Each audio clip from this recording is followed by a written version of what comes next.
Bonjour Dominique. Bonjour Thierry. Ça me fait très plaisir qu'on puisse enregistrer cette vidéo là, depuis les rencontres là, de la régénération où tu as participé. En fait, on se connaît depuis longtemps. C'est même surprenant que je n'ai pas enregistré ton témoignage avant et surtout que ton témoignage, à une époque de ma vie où j'étais au plus mal, il m'a tenu la tête hors de l'eau parce que c'était un témoignage de guérison absolument stupéfiant. Est-ce que tu veux nous raconter un petit peu ton histoire? Très très volontiers. Très volontiers. Mon histoire, elle commence il y a très longtemps. Je suis issu d'une famille de marins. J'avais un père qui était commandant dans la marine marchande, des grands-pères marins, et moi, la mer, ça a toujours été dans ma vie. Et très petit, j'ai eu envie de partir sur la mer. Mon objectif, c'était de rencontrer les peuples de la terre, d'y aller libre, sur un bateau, à voile, d'acquérir un métier qui me permettrait de vivre. Et de faire cette expérience-là. Oui, de vivre ta passion. Ma passion, sans être un clochard, en ayant de quoi vivre et en ayant de quoi échanger avec le monde. C'était mon rêve. Et pour faire ce rêve, il fallait rentrer dans la vie d'abord. C'est-à-dire qu'il fallait aller à l'école, il fallait faire des choses. Et donc je me suis intéressé à la mer. Et j'ai fait un doc de biologie. Et ensuite, j'ai voulu faire une licence d'océanographie. Mais très vite, j'ai été effrayé par l'idée de passer ma vie dans un laboratoire. À juste titre. Voilà. Et donc, j'ai abandonné ma licence d'océanographie. Je suis revenu dans le sud de la France, d'où j'étais originaire. Et j'ai ouvert une voilerie. Une voilerie pour Tu fabriquais des voiles? Pour apprendre à réparer les voiles. Réparer les voiles, voilà. D'accord. Donc, c'était un atelier de réparation qui, en fait, a bien marché, a grossi, j'ai embauché.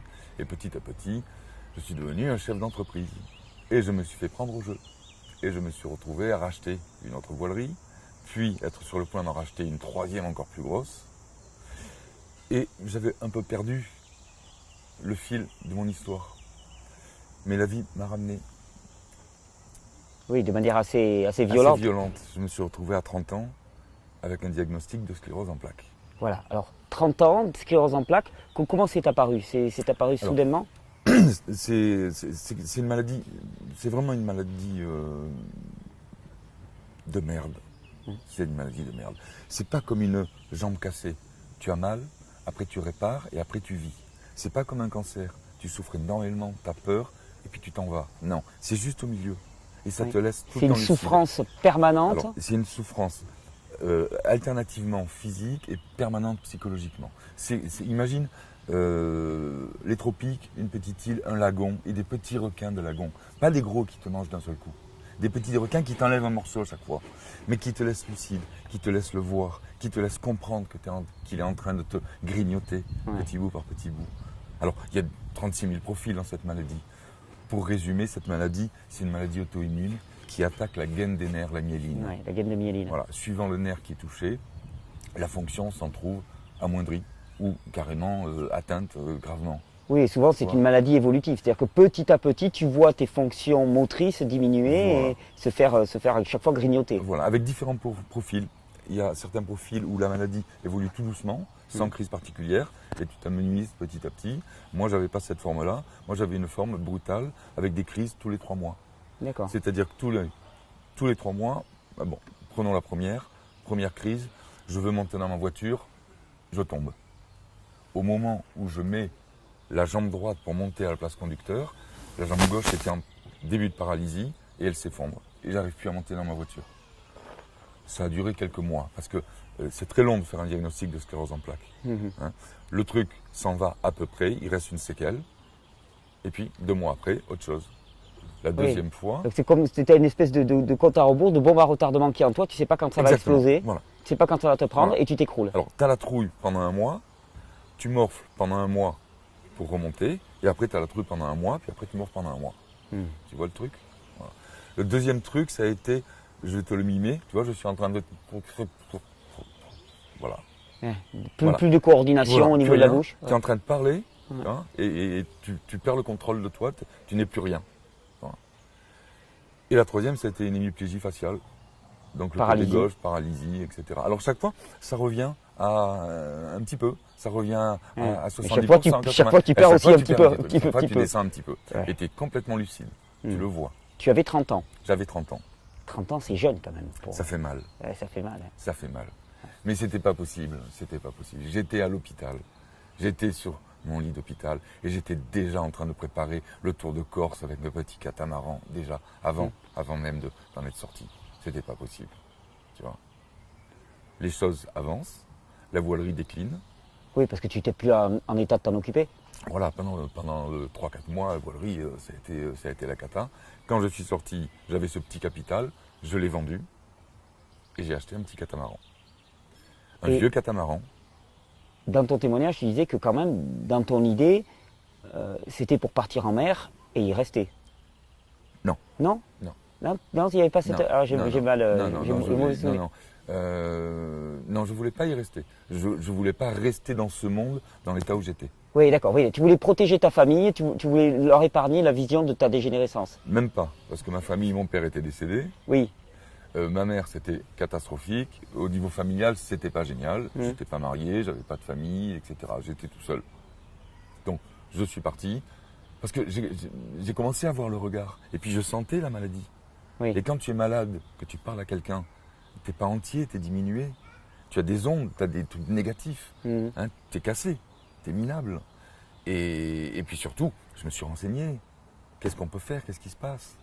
Et les perspectives, c'était la chaise roulante. C'était rejoindre le club des scléroses en plaques. C'était la destinée. Et celle-là, je n'en voulais pas.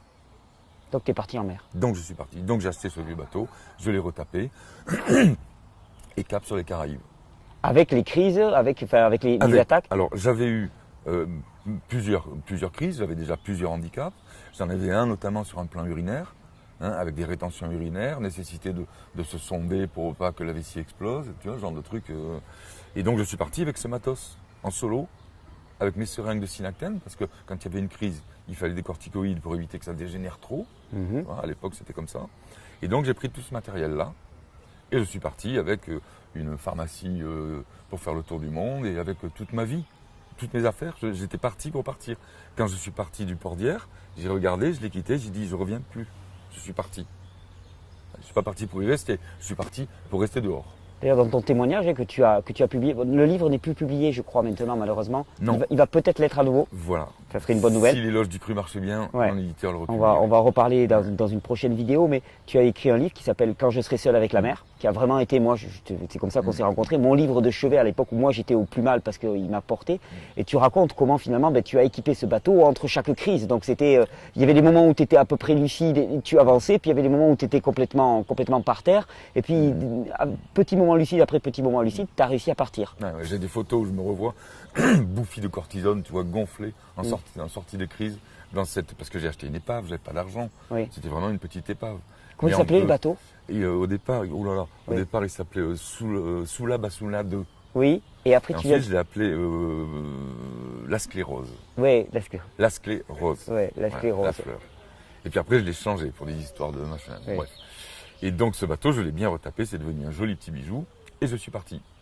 Cap sur les Caraïbes. Cap sur les Caraïbes, d'abord les Baléares, 3 jours de mer, arrivé aux Baléares, Espalmador, un coup de vent mémorable, vraiment, le bateau sur le quai, sur la plage, ça partait mal. Une nuit d'enfer, extraordinaire. Mais résultat, c'est qu'au bout de 3 jours, j'ai refait une crise. Et entre Espalmador et Gibraltar, crise, et là j'ai perdu la vue à l'œil gauche. Pendant que tu étais sur le bateau? Sur le bateau, pendant les 3 jours, entre Espalmador, après le gros coup de vent et la nuit terrible que j'ai passée pour sortir le bateau, dans les 3 jours qui ont suivi, j'ai fait cette crise et j'ai perdu la vue à l'œil gauche. Quand je suis arrivé à Gibraltar, j'ai perdu l'œil gauche. Donc hôpital, etc. Mondial assistance, rapatrié sur Paris. Dès le départ, hein. Mal barré. Pour un départ en fanfare, c'était mal parti. Bon, j'avais des amis. Bon, des amis ont convoyé mon bateau en Martinique. Moi, je me suis retapé à Paris, hein, dans les grands services et tout. Et je suis allé en Martinique attendre mon bateau. Au bout de ils ont mis 20 jours pour traverser. Ils sont arrivés et me voilà dans ma nouvelle vie, en solo, sur mon bateau, dans les Caraïbes, avec mes crises, tous les 3 mois. 1 mois à l'attendre, la vivre, 1 mois de convalescence et 1 mois à attendre la prochaine. Et avec chaque fois une dégradation chaque fois, progressive, un truc qui une dégradation descend, progressive. un truc qui Puis cette espèce de couperet que tu as au-dessus de la tête, cette épée de Damoclès, voilà, tu attends la prochaine crise. Tu attends la prochaine. Tu as peur tout le temps, tu ne peux pas en parler. Ça, c'est un truc qui est extraordinaire et que le retour que j'ai eu du bouquin, quand des gens qui ont cette maladie l'ont lu, c'était extrêmement émouvant. Parce que personne qui connaît la sclérose en plaques ne peut en parler avec détachement. Parce que le couperet, il est au-dessus. Donc les mots que moi j'ai pu prononcer, parce que je m'en suis sorti de façon active, hein, c'est parce que j'ai changé mon mode de vie, c'est pas parce que dans cette maladie, il y a une rémission spontanée. Oui. Voilà, comme ça, on l'a plus d'un jour à l'autre et on ne sait pas pourquoi. On ne sait pas le comprendre. Donc je ne peux pas dire que je me suis guéri et je ne le dis pas. J'ai toujours ma sclérose en plaques. Je l'ai, mais il y a c'est une maladie polyfactorielle, multifactorielle. Il y a 3 facteurs. Il y a le génétique, je l'ai. Il y a le stress, le mode de vie, et il y a l'alimentation. Et tu as agi sur les deux? Non, écoute-moi bien. J'ai agi d'abord sur le stress. Oui, en partant. J'étais plus chef d'entreprise. J'étais sur mon bateau dans les Caraïbes pendant plusieurs mois. J'avais une vie de pacha. J'avais de quoi me nourrir. J'étais en bateau, la mer, le soleil, etc. Et ça a continué pareil. Je mangeais bien, je mangeais bio, je mangeais du riz complet, je mangeais du poisson, je mangeais du fromage, des produits laitiers. Tout ce qu'il fallait, quoi. Tout ce qu'il fallait. La vraie nourriture. Comme il fallait. Ouais. Tu vois, bien comme il fallait. Ça a continué exactement pareil. Ouais. Donc c'était pas le facteur. En tout cas, c'était pas suffisant largement comme facteur pour faire la différence. Non. Mais c'était même pas significatif. Oui, voilà, tu voyais pas de J'ai différence. rien vu. J'ai rien vu. Il n'y avait aucune différence. Le fait d'avoir diminué comme ça ce stress et de vivre au Non. soleil n'a fait aucune différence. Rien. C'est intéressant comme expérience. Rien du tout. Rien du tout. Changé pareil. Et donc les crises se sont allées, toujours pareil. Tu Voilà, le décris sans- d'ailleurs dans sans ton la- livre, Quand je serai seul avec Ah la oui. mer. Donc j'espère qu'il sera réédité, vraiment, j'en parlerai quand il le sera. Tu décris cette longue descente aux enfers. D'ailleurs, je me permets de te dire, tu écris bien. Moi, en tout cas, c'est un roman qui m'a beaucoup porté. D'ailleurs, je le partageais avec des personnes qui n'étaient pas obligatoirement intéressées ni par la sclérose, ni par le fait de manger cru, parce que c'était simplement une belle histoire à la fois de descente aux enfers puis de rédemption d'une certaine manière. Et donc tu décris cette descente aux enfers, tes aléas, les espèces de solutions que tu trouves pour essayer de vivre avec. Ouais, oui. En fait, je me suis vraiment mis en orbite du monde. C'est-à-dire que je ne voyais plus personne. C'est-à-dire c'était tellement dangereux pour moi, tu vois, de côtoyer quelqu'un, hein, d'être à ce point diminué, et puis d'avoir tellement peu de choses d'avenir, d'espoir. J'avais rien à offrir. J'étais en train de finir, quoi. Tu vois. Et donc j'ai vécu. Oui, tu n'avais rien à très, très partager pour solidaire. toi. Non. Non. De temps en temps, j'ai fait des rencontres, toujours très rares, mais extrêmement émouvantes, parce que c'est les moments où je sentais que je pouvais échanger, parce qu'il y avait une ouverture, il y avait une sensibilité, et ça a toujours été très fort, mais c'était très rare. C'est-à-dire que quand on vit en bateau, en voyage comme ça, on passe sa vie de copain en copain, de bateau, on échange, on boit l'apéro, on va pêcher, on se fait des bouffes, etc. Moi, je ne menais pas cette vie-là du tout, tu vois. J'étais vraiment en orbite du monde. J'étais avec le soleil, avec la mer, avec les vagues, avec la lune, avec le temps, le jour, la nuit, avec les poissons, avec la mer, avec les incursions dans les îles. Je menais vraiment une autre vie. Oui, une vie d'ascète, d'une certaine manière, retirée du monde. Voilà, un ermite sur l'eau, quoi. Tu vois. Ça, c'était la première partie. Donc j'ai eu quelques crises, j'en ai eu une notamment, parce que j'avais des envies, j'avais un rêve quand même, j'avais un rêve d'île déserte. L'île du fantasme, tu vois. Je voulais la trouver, je voulais m'y arrêter. Mais les choses se dégradaient et la deadline commençait à arriver. Et à un moment, oui, tu te dis, j'aurais plus la capacité physique d'y arriver. À un moment, il va falloir que je décide d'arrêter, quoi. Et ça, ce moment-là, il est arrivé quand tu sais que dans les Caraïbes, il y a des saisons des cyclones. Oui. Il vaut mieux s'en éloigner quand on est avec un bateau. Et donc, à cette période-là, en général, la plupart des plaisanciers descendent au Venezuela. J'ai fait comme tout le monde. Donc, j'ai mis cap vers le sud, arrivé à Grenade, la dernière île. Alors juste avant d'arriver à Grenade, j'ai fait une crise terrible, dangereuse, pas spectaculaire. C'est pour te la décrire, imagine que tu vives, tu bouges, tu existes parce que tu as une prise qui est branchée au courant. Et que là, dans la seconde, je t'enlève la prise. Tu t'affaisses, t'es plus rien. Hop, tu deviens une poupée en chiffon. Ouais, tout mou. Tu parles, tu peux plus rien dire. Tu n'as plus de tonicité, tu descends doucement et tu te liquéfies. Tu te liquéfies par terre. Tu vois. Ce genre de truc-là. sur mon bateau en solo. Ouais, donc à gérer, ça doit Voilà. être. La première fois que ça m'est arrivé, c'était Grenade. Bon, il faut que tu saches une chose, c'est quand on navigue beaucoup en bateau, on voit énormément la police et les autorités. Chaque fois qu'on arrive dans une île, il faut aller se déclarer, donc il y a des formalités, il y a de la police, il y a des, etc., c'est uniforme. Et puis quand tu pars, pareil, refaire les machins. Et donc arrive la Grenade, je vais faire mes formalités. Et c'était à l'époque où il y a eu des événements assez importants, Oui. politiques. Et donc tout le monde était sur les dents, tout le monde était armé, il y avait les kalachnikovs, machin, etc. Donc quand tu arrivais pour faire les formalités, c'était tendu. C'était tendu. Et j'arrive devant donc cette brochette d'hommes en armes pour faire mes formalités. Je vivais quand même comme un sauvage. J'avais les cheveux au milieu du dos. Ouais. Hein. Sur mon bateau, je vivais nu. J'étais seul et je fuyais toute la société. Donc j'étais bronzé comme c'est pas permis. Et donc j'arrive devant cette brochette d'hommes en armes et c'est le premier débranchement qui arrive. Et là, tu t'écroules. Je m'écroule devant eux, en douceur. Tu vois, c'est pas violent. Hein. Je m'écroule. C'est curieux. Je pense que la tonicité s'en va doucement. Parce que je suis pas, tu tombes pas. Tu vois, Oui, c'est une baisse progressive de courant. Voilà, mais qui se fait en 3 secondes. Tu as le temps de tomber doucement, tu vois. C'est terrible, je vois le film encore, c'est dingue. Et me voilà donc à Grenade. Il fallait que je parte, la saison des cyclones arrivait. Et j'avais encore une traversée à faire. 2 jours de mer, une nuit, 2 jours de mer. De Grenade jusqu'au Venezuela. De Grenade jusqu'au Vénèze. Et conditions de météo assez clémentes, même très clémentes, pas de vent. Pas de vent, et par contre une très forte houle résiduelle. Je t'explique ça pour des raisons techniques. Parce que du coup, la houle faisait bouger le bateau, la voile battait, et j'avais un catamaran avec une grande voile lattée, avec des grandes lattes, tu vois, qui font toute la voile. Et à force de battre, l'usure a fait qu'une de mes lattes est passée à travers les goussets, et passée devant le mât, mais au-dessus de la barre de flèche. Conséquence, impossible d'affaler ma voile. Impossible de la battre. Impossible de la descendre. Conséquence directe, si le vent se lève, je ne peux pas réduire la toile, je chavire. Okay, si je chavire, c'est un cata, le bateau se retourne et je ne suis pas très très bien. Oui, surtout là, avec tes capacités physiques diminuées. En plus, là c'est la fin du voyage complète. Hein, c'est peut-être pas la mort tout de suite, hein, je ne pense pas d'ailleurs, parce qu'on se sort de ce genre de choses, mais c'était hyper dangereux. Et quelle solution j'avais ? J'avais la seule, c'était de monter dans le mât, seul, avec quelqu'un qui me tient la prise et qui est prêt à la débrancher n'importe quand. Ok ? Je ne peux pas m'assurer, je grimpe dans le mât. J'ai passé 2 heures à me dire, je fais quoi ?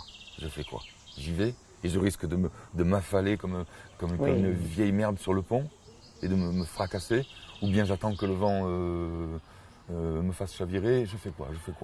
Et c'est là que j'ai compris qu'il fallait que j'arrête, quoi. Là, ça allait trop loin, quoi. Mais bon, il fallait y aller, donc j'y suis allé. Je me suis assuré au maximum, j'ai fait ce que j'ai pu, j'ai récupéré ma latte, j'ai pu descendre ma voile, réparer, continuer. J'ai pas eu, il a été gentil. T'as pas été débranché. J'ai pas été débranché à ce moment-là. Et je suis arrivé donc au Vénèze, dans un sale état, puisque je faisais une crise, et là c'est un état d'épuisement vraiment important. La conscience est toujours là, tu vois, toujours.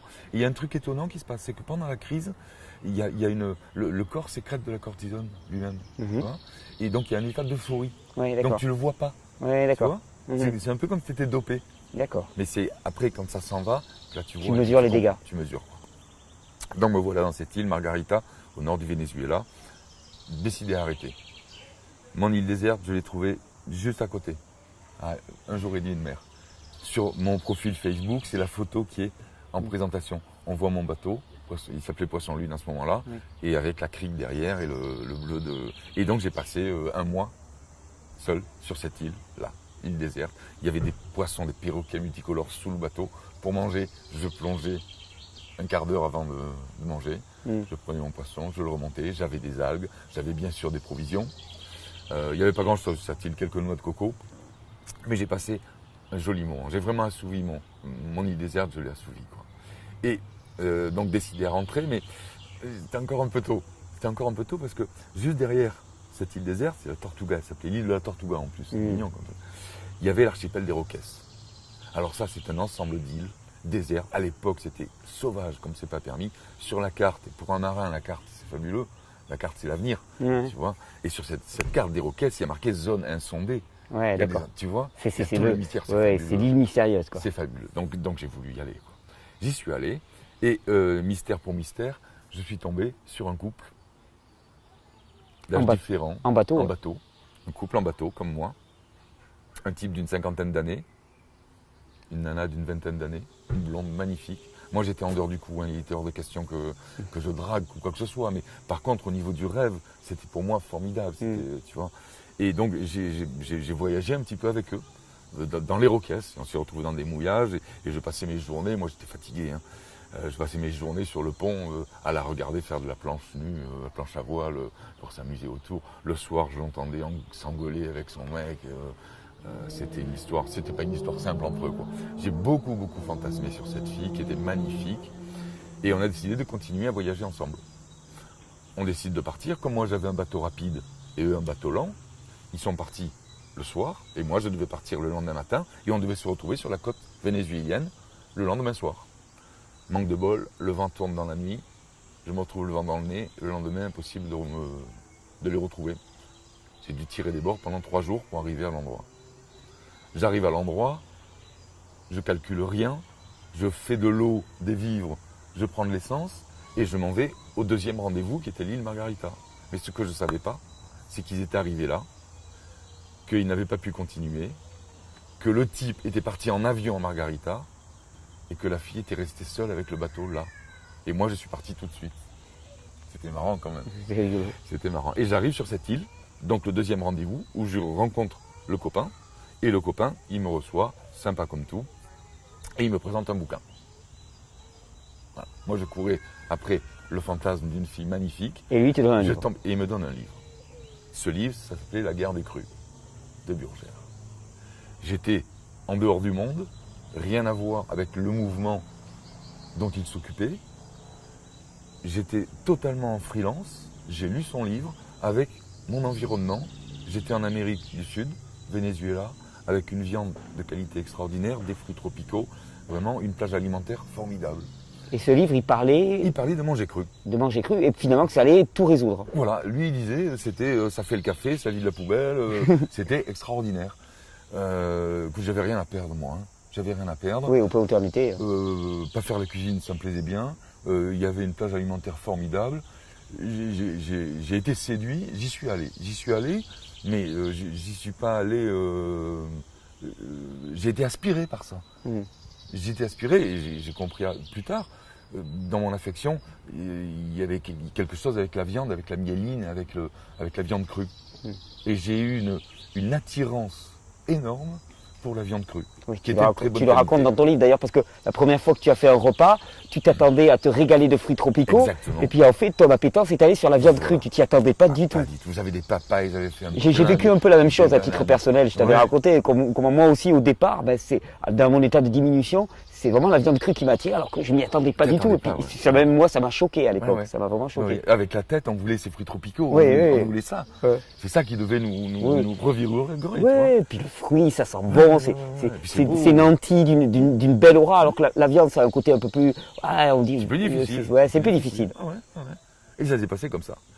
Et ça a été, ça faisait quand même, depuis quelque temps, mon état, c'était que je prenais des cachets tous les jours, j'avais des maux de tête terribles. Quand j'étais sur le bateau, il n'y avait pas de problème, je pouvais me tenir partout. Mais dès que j'allais à terre, je prenais une canne. Je faisais semblant, j'avais une canne à sucre, hein, c'était un bâton, voilà, pour jouer. Mais j'en avais besoin à terre, tu vois.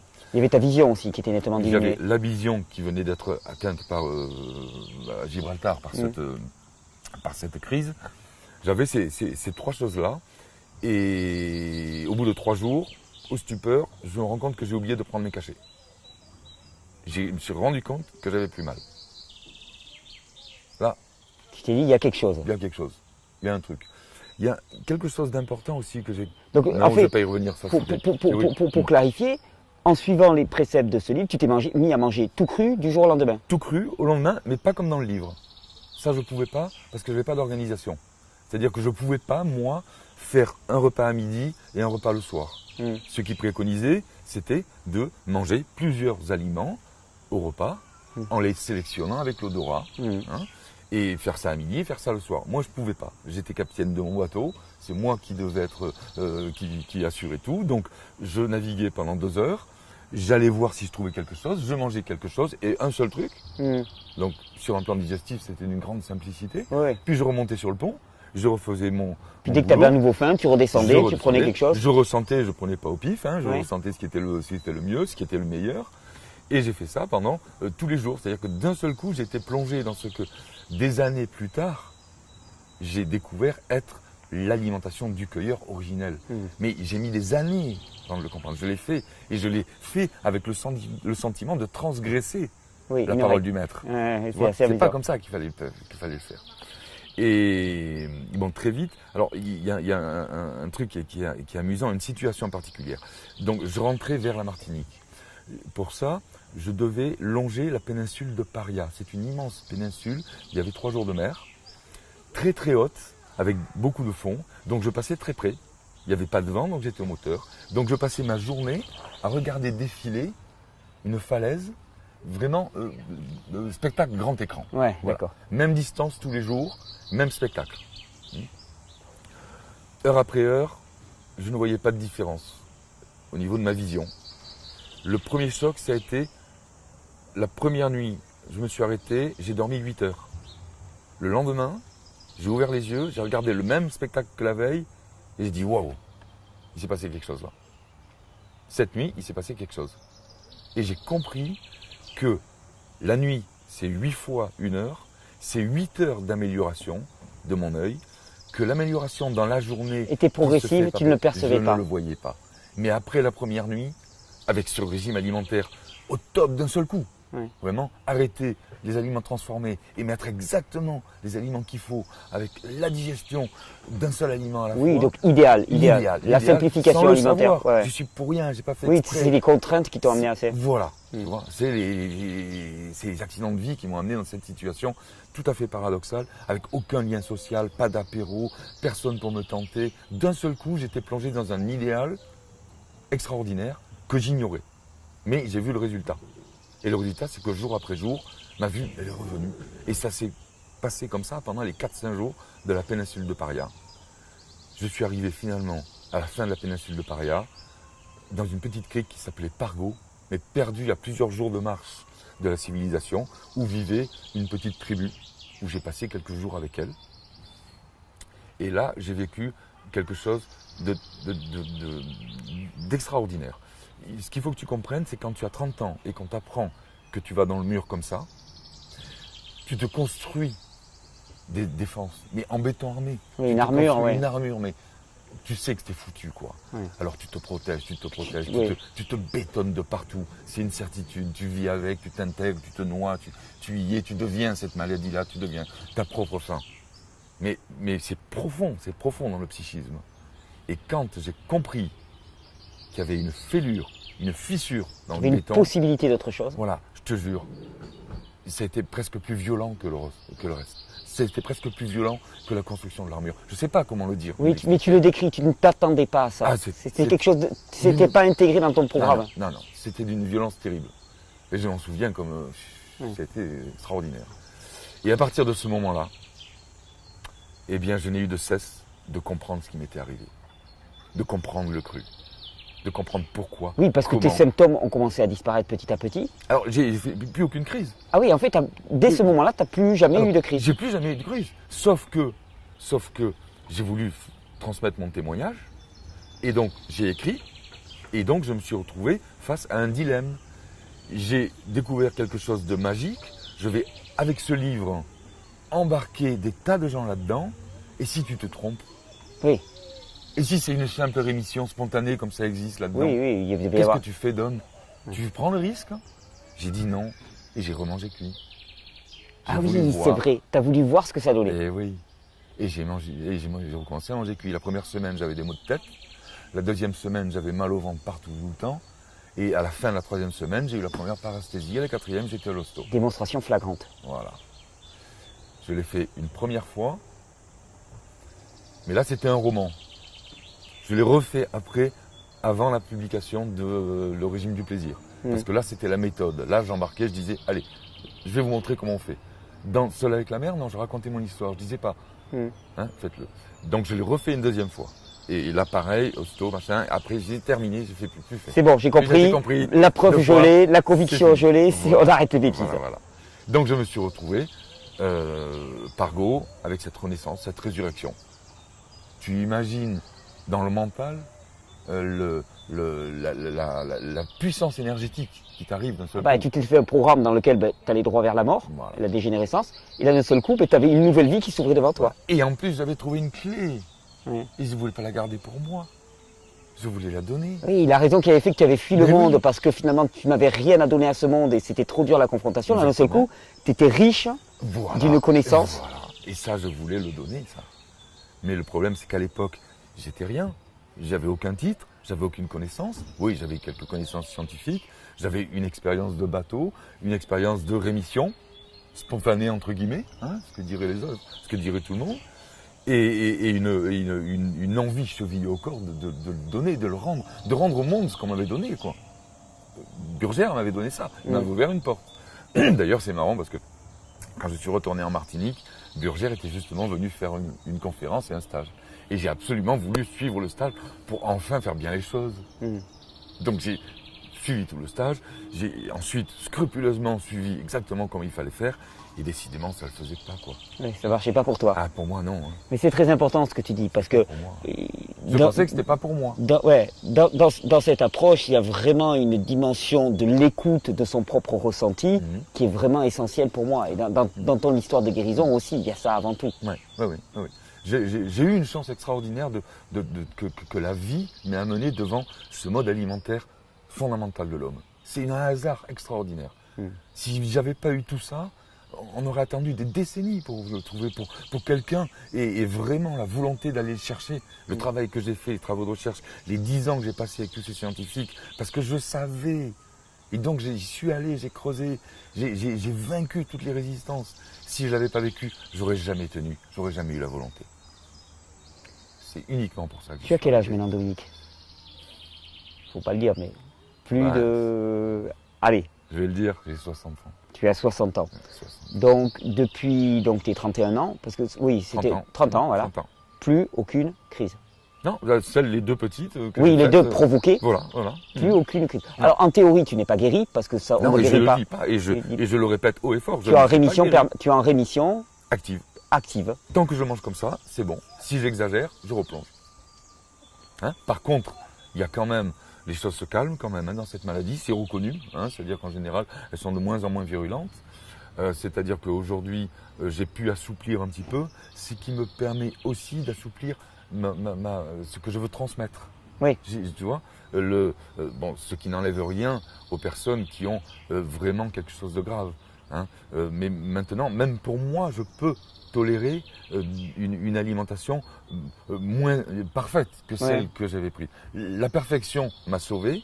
Maintenant, je tolère et j'accepte très bien. Je peux échanger, je peux manger là pendant ce rassemblement. Des salades j'ai mangé mélangées, des salades, des mélanges de salades. Ça pose aucun problème pour toi. Et puis d'autant plus que j'ai la recette magique le lendemain et le surlendemain. Oui, tu sais à quoi tu dois revenir. Voilà, j'ai une carte maîtresse, elle est dans ma poche. Je suis pas obligé de m'en servir tout le temps. Et c'est bien ce que je conseille. Cette carte maîtresse que je veux transmettre à tout le monde le plus possible, que j'ai étudiée. Je suis allé vraiment voir à quoi ça correspondait. On en parlera dans la prochaine vidéo. Absolument. Je la présente vraiment comme une carte maîtresse, pas comme un idéal. De toute façon, on ne peut pas le pratiquer. On ne peut pas être comme moi sur un bateau vivant. Voilà. Tu avais des conditions idéales pour pratiquer une espèce d'absolu alimentaire qui n'est possible que parce que tu étais seul, parce que les conditions sociales faisaient qu'il n'y avait pas de vie sociale. Exactement. Et donc tu pouvais faire ce que tu voulais. Oui.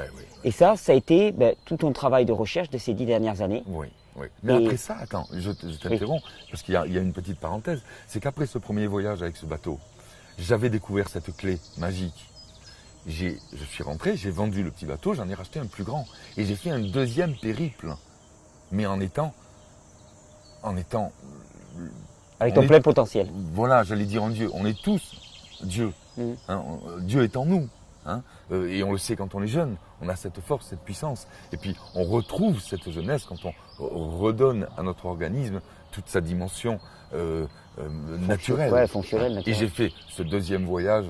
ça a été extraordinaire. Et j'ai atteint des sommets, vraiment. Et on le ressent bien dans le livre, dans Quand je serai seul avec la mer. Dans Quand je serai seul avec la mer, j'ai rencontré la vie, quoi. Ah, tu étais euphorique, tu as J'étais, des descriptions de moments d'extase, hein, littéralement. Fabuleux, fabuleux. Imagine, j'étais en pleine forme physique, mentale. J'allais d'île en île, j'allais cueillir des cocos, des fruits. J'avais le poisson, j'avais le soleil, la mer. Je commençais à rencontrer des gens, j'échangeais, je donnais. Aucune contrainte sinon de vivre à la boussole de ton instinct. Ouais. Goûter la vie, ouais. Le sel, le vent, les poissons volants quand tu navigues, qui tombent sur le pont. Ah oui, c'était magique, extraordinaire. Tu sais que j'ai énormément de mal à relire Quand je serai seul avec la mer. Oui. Je pleure quand je le relis. Ah, j'imagine, parce que moi, c'est un livre qui m'a donné beaucoup d'émotions. Et oui, mais quand c'est le mec qui l'a écrit. Oui, j'imagine. Mais bon, ça fait longtemps maintenant, hein. Donc j'ai vécu beaucoup d'eau à couler sous le pont. Mais je sais que ce livre est exceptionnel, quoi. Il n'est pas à moi, c'est pas vrai, j'étais habité à ce moment-là. Ouais, mais je le confirme, je le confirme. Et d'ailleurs, c'est ce qui a fait que moi, je t'ai dit, ça a été mon livre de chevet à une époque où j'étais le plus mal, parce que je sentais ce souffle de l'inspiration et que je me disais, ouah, moi aussi j'y crois, et je crois et c'est possible. Et puis je l'ai vécu de la même manière. Dominique, tu disais que quand tu étais rentré, tu avais envie de partager. Tu as eu une démarche que je salue, qui est bien différente de la mienne et qui tombe à point nommé. C'est-à-dire que toi, tu es parti vraiment dans le travail de recherche. Hein, tu peux nous en dire quelques mots et puis ensuite on va couper et on fera une deuxième vidéo pour parler de tout ce que tu as découvert et ce que tu as mis en place et puis le résultat de toutes ces recherches que tu nous livres maintenant. D'accord.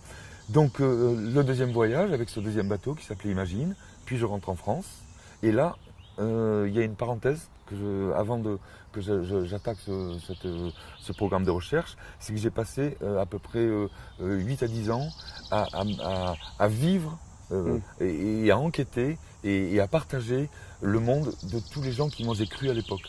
Je suis allé vers eux, j'ai voulu les fédérer, j'ai voulu emporter le mouvement avec moi, tu vois.